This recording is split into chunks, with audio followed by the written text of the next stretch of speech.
Good morning लोगोफोर नै दिनै अमानो कारणे थास' हाना लाबोबाय रुनो आङो गरम नालाय गस्लाबो गानाखै जि गरम होदोंमोन फुंनि टाइमाव ओमफ्राय आं दा थास'खौ हास' लागासिनो दानस'नो दानस'खांनायनि उनाव नै इसे ओंखारबाय ओमफ्राय आङो दा जुमाय मावखान्दा अफ्रियाव होसिगोन आरोना थास'खौ दोआव सोबाय ओमफ्राय नै दा एरना होगासिनो आङो बेजों नै जानो हाजिगोन नायलाय बिखौ बाजानानै अखा हाबाय थानायाव थास' रुख्लाबनो हायाखै बेयावनो अखा ज्राम अखा गोलैना होबाय नै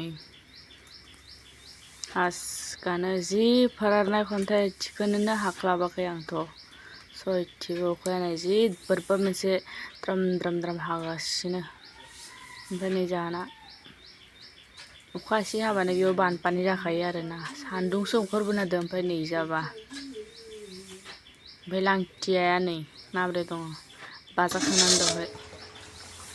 ओमफ्राय नै दा थास'आ रुखांबाय आरोना नै आराम मोनबाय दोसे माने ओंखारबाय जि आराम जाखाबाय ओमफ्राय नै जोङो माने लांहिनाव अखा सखा गाखांनानै फैदोंमोन आरोना चावमिन जानो लोगोजों आंजों फिसालाखौ लाफायाखै ओइनि फिसाजो बि ओमफ्राय आं बुंनायदो बेयाव मोजाङै गोथावनो बानायदे हले होनना बुंनायदो आरोना ओमफ्राय नैबे जा चिकेन ललिपपबो मोनफैग्रोबाय जोंनिया बेखौ जाखांनानै एबार चावमिनखौ जानोसै नै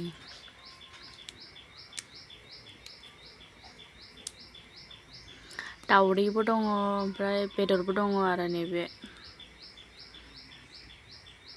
जि मगा मगि सोनादो ओमफ्राय आङो लुबैनाङा दे लोगोफोर नङाबा आंना उदै सागोन स' भिडिअखौ मोजां नांदोंबा लाइक खालाम शेयार खालाम दे लोगोफोर स' बाय बाय